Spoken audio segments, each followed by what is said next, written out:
మనం చాలామంది బయట నుంచి వాడే రసం పౌడర్లు వేస్తారు. అవి ఏవి మనకి అసలైన ఫ్లేవర్ అట మగ్గకుండా వెళ్ళామా మొత్తం వంట పాడైపోతుంది. అయితే సింపుల్గా మనకి దిగిపోవాలన్నమాట. కలిపి 2 నిమిషాలు 2 నిమిషాలు మనం మరిగించి దించుకుంటే అద్దిరిపోయే టమాటా రసం రెడీ.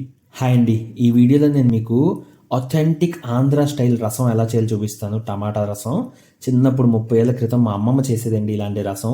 చాలా బాగుంటుంది. మీకు కూడా మీ అమ్మమ్మ గారు గుర్తొస్తారు, అంత టేస్టీగా ఉంటుంది, నాది గ్యారంటీ. ముందుగా దీనికోసం మనం 1 టేబుల్ స్పూన్తో జీలకర్ర, 1 టేబుల్ స్పూన్తో మిరియాలు, ఇంకా 1 టేబుల్ స్పూన్తో కొత్తిమీర బంతులు అంటే కొరియాండర్ సీడ్స్ వేసుకోండి. అలాగే ఒక 6 నుంచి 8 వెల్లుల్లి రెమ్మలు వేసి బాగా గుండగా దంచేసుకోవాలి. మనం చాలామంది బయట నుంచి వాడే రసం పౌడర్లు వేస్తారు, అవి ఏవి మనకి అసలైన ఫ్లేవర్ ఇవ్వదు. ఇలా దంచి ఫ్రెష్గా వేసుకోవాలి. ఇప్పుడు కుక్కర్ తీసుకొని ఒక 2 టమాటాలు ఈ సైజులో కట్ చేసి వేసి, ఒక 2 పచ్చిమిరపకాయలు, అలాగే ఒక 6 వెల్లుల్లి రెమ్మలు తొక్క తీసి వేసుకోండి. ఒక గోలి అంత చింతపండు, ఇంకా 2 పావు గ్లాసులతో నీరు అయితే వేసుకోండి.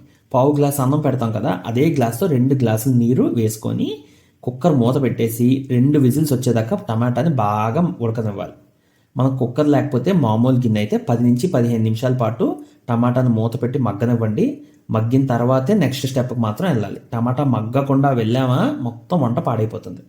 సో టమాటా మగ్గిందా లేదా ఇలాగా ఒకసారి చూసుకొని దాన్ని ఇప్పుడు బాగా స్మాష్ చేసుకోవాలి. టమాటా మగ్గిందా లేదా మీకు ఎలా తెలుస్తుంది? మీరు కత్తితో కానీ ఇలా స్పూన్తో కానీ దేంతో ఇలా గుజ్జితే సింపుల్గా మనకి దిగిపోవాలన్నమాట. అప్పుడు టమాటా బాగా మగ్గినట్టు.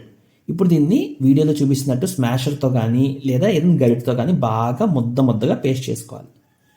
ఇప్పుడు ఇంకో గిన్నె తీసుకొని జాలి పెట్టి జాలి లోపుగా మనం ఈ టమాటా రసాన్ని అందులోకి అయితే గిన్నెలోకి వేసుకోవాలి. అలా వేస్తున్నప్పుడు కొంచెం టమాటా రసాన్ని స్పూన్తో కానీ దేంతో ఇలా నొక్కితే మనకి అందులో సారం అంతా దిగిపోతుంది అనమాట. బాగా చూడండి, ముందు ఆ రసం వాటర్ అంతా వేసేసుకోవాలి. వేసేసుకుంటూ కొంచెంగా ఆ రసం అంతా దిగిపోయిన తర్వాత ఇప్పుడు ఇంకొక పావు గ్లాసు వాటర్ ఆ టమాటా మీదగా వేసి దాన్ని కూడా మనం ఆ రసంతో వేసుకోవాలి.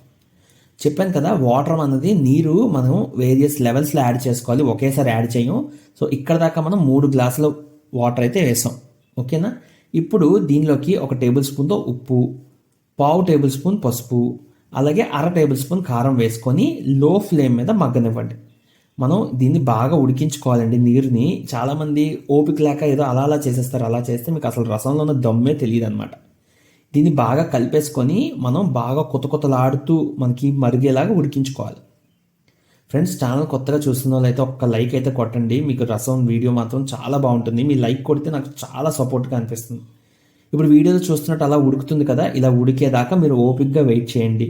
ఉడుకుతున్నప్పుడే మనం నెక్స్ట్ ఇప్పుడు ఏదైతే మనం బాగా దంచి పెట్టుకున్నాం కదా రసం పౌడరు, ఆ రసం పౌడర్ని అయితే వేసుకోవాలి. మళ్ళీ చెప్తున్నాను, బయట నుంచి తెచ్చిన రసం పౌడర్ వేయకండి, ఇంట్లో ఇలా దంచి కొట్టింది మాత్రమే వేసుకోండి. అప్పుడే అసలైన రుచి తెలుస్తుంది. ఇప్పుడు ఇంకో పావు గ్లాసు నీరు వేసుకోండి. మొత్తం దీంతో కలిపి 4 గ్లాసుల నీరు అయితే వేసాం. ఇప్పుడు ఇదే స్టేజ్లో ఒకసారి ఉప్పు చెక్ చేసుకొని ఒకవేళ సరిపోతే ఇంకొంచెం మీ టేస్ట్కి తగినట్టుగా వేసి అడ్జస్ట్ చేసుకోండి. ఇప్పుడు దీనిలో తాలింపు అయితే వేసుకోవాలి. తాలింపు చాలామందికి తెలుసు ఎలా చేయాలో, తెలియకపోతే ఒక 3 ఎండుమిర్చిలు, ఇంకా కొంచెం మనం కరివేపాకు, అలాగే ఒక 4 నుంచి 5 వెల్లుల్లి రెమ్మలు, కొంచెం ఆవాలు మనం వేడిగా ఒక 2 టేబుల్ స్పూన్ నూనెలో ఒక 2 నిమిషాలు బాగా మరిగించి ఇందులో వేసేస్తే అదే తాలింపు. ఇప్పుడు తాలింపు కూడా వేసేసాం కదా, ఇప్పుడు దీంట్లో కొంచెం కొత్తిమీర వేసుకొని కలిపి 2 నిమిషాలు 2 నిమిషాలు మనం మరిగించి దించుకుంటే అద్దిరిపోయే టమాటా రసం రెడీ. మీకు వీడియో నచ్చిందా లేదో నాకు కామెంట్స్లో చెప్పండి. దీంట్లోకి పెప్పర్ చికెన్ వేసుకొని తింటే అద్దిరిపోద్ది. అది కూడా ఛానల్లో ఉంది వీడియో, చూసి తప్పకుండా ట్రై చేయండి. నేను మీ రెసిపీ రాంబాబు.